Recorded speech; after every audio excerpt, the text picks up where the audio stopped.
Hello and welcome to the first episode of The Racer's Story in 164.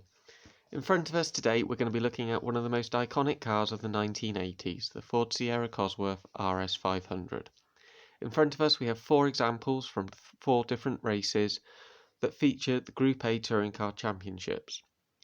Group A Touring Cars came around in 1982 and was designed to try and help promote the use of production-based vehicles in touring car racing. This was after the 1970s, which saw the Group 2, Group 4 and Group 5 rules see crazy, bat-winged, wide-bodied, space-frame chassised race cars such as the Porsche 935, BMW 3-litre CSL and Ford Capri turbos. In front of us, the four cars we've got here today are from Inno64. First up, we've got the Texaco livery 1987 Touring Car Champion from Eggenberger, and here we have the Japanese Touring Car Championship Fuji Intertech 500 from 1988. The two unboxed cars are both from the Macau Gear race. The first car, here, the number 18, was raced by Andy Rouse. This car came third in the 1988 race after leading the race nearly to the last laps before the two Schnitzer BMWs rudely nerfed Andy Rouse out the way. It was said that even the race winner announced that Andy Rouse played more than fair. Andy Rouse's version of events was that he was roughed up. The car next to it, though, would come back and avenge the year after. This is Tim Harvey's 1989 winning Watson Sierra. And this is the car that we're probably going to look at the most in detail. So what do we get with an Inno64 RS500? Well, they are pretty much the only option that you have available if you want a Sierra in 164. Now you can get the Hot Wheels variant, but that's more of a caricature of the Sierra, or you can also get a CMs, but that is a dated model now and also quite expensive to buy. They also only did those cars as rallying variations. Inno64 will offer you a road car in the traditional colours of the black, moonstone blue or grey, I can't remember the exact name of that colour, or the white colour. Now, the RS500 is obviously a very popular car. Most people of the 80s and 90s wanted one. In fact, thieves wanted them so much they were probably the most stolen car of the decade. Hence, that is the reason why their values are now skyrocketing with their rarity, and also just the fact that everybody who wanted one as a kid now wants to buy it as an adult. The car in front of us then is the 1989 winner, raced by Tim Harvey. You can also get in the Watson colours the BMW M3 E30 and also a Nissan Skyline R32. So you could have a trio of Watson liveried Group A touring cars. Group A racing saw the Sierra go up against the BMW M3 E30, the Mercedes 190 Evo, as well as the Skyline R32, many iterations of Corolla and Civic, the Rover SD1, and also the BMW 635 CSI. The main enemy, though, to the Sierra would be the Skyline.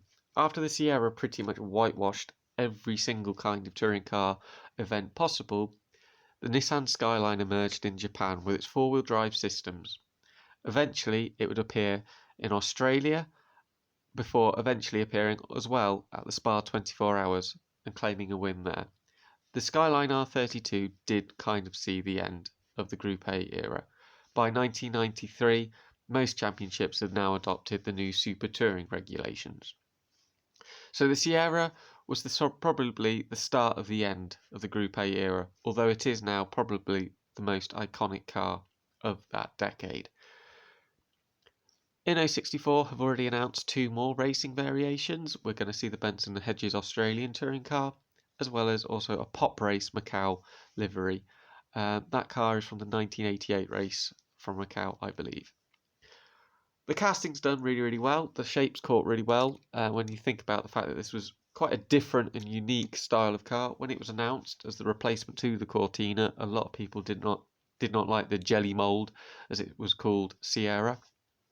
But they didn't realise it would become this winged, crazy touring car with 500 horsepower that would basically dominate the world for several years. Inno have done a really good job. The shape's caught super well. They've got nice rounded rear windows. The wheels on these are particularly of note. You can't quite really see it, but they are really well done, really nicely finished. Side exit exhaust is finished really well. The front end, they've caught every single little sort of air intake and opening. Obviously, a lot of air is required to try and keep an engine of that sort of performance cooled, as well as helping the turbocharger breathe. The only thing I would say is a negative point on these is that the actual fuel filler cap is a sticker on all of them. But the reason they've probably done that is actually depending on who built your Sierra RS500 race car, it was in different places, so that would require multiple molds if you wanted to have it correct for each one. We can see it even on here, the two Eggenberger built cars, which are these two, they've actually got the fuel filler cap slightly further back than on the two Rouse built cars, which are these two. Overall, I think Inno have done a really good job. You've got the really delicate tow hooks that they always do. Careful not to break those, they break super easy. Roll cage, fully detailed interior. You've even got painted extinguishers in there. You can just see that on this car. There is dials, I believe. I can't quite see. I'm going to have to take it away from the camera just to try and see if I can see into it. Yes, there is, and also there are mirror effects on the wing mirrors, which you can also see on these models. I really recommend these cars to try and get hold of them while you can. I think they're going to sell up real quickly, especially the road cars. Road cars tend to be a little bit more popular than race cars in this scale. But overall, this is an iconic car and a car that everybody needs in their touring car collection. If you like this video, please subscribe and like, leave a comment, let me know what you think. Have you got these models? Which ones are you looking forward to? Is there any liveries that you really want to see from Inno64? And we'll see you next time for the next video, where we'll be featuring a Le Mans legend. Thank you, enjoy your videos, take care.